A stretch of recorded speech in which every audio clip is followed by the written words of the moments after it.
In this video, I'm going to show you how you can download and install the right WPS Office app on your Android smartphone.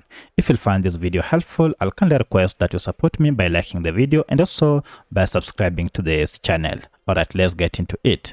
So the first thing you need to do is to go and look for Play Store on your Android smartphone. And once you find Play Store, you can see mine is here. Go ahead and tap on Play Store. Now this will take you to this page where you can tap on this search icon here, or you can see the same here. Now if you tap in this space, we can go ahead and search for any app.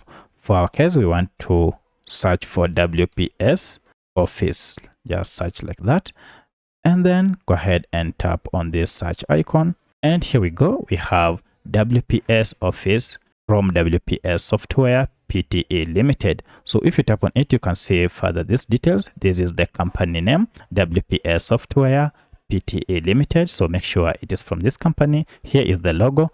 And at the time of recording this video, the app has over 5 million reviews with a star rating of 4.7, and it is around 98 MBs in size.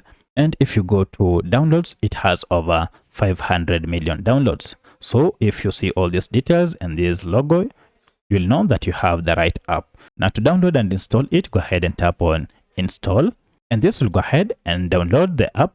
And once the download is done, it will begin to install it. Once installed, then you'll see we have an option to tap and open. And if you go back on your apps, now you can see we have your app installed, and here is our WPS Office. So go ahead and start using it by just tapping on it. And here you go, this is the app. So that's how you can download and install WPS app on your Android smartphone. If you have any other question, kindly let me know in the comment section. Otherwise, thanks for watching, and let's meet in the next video.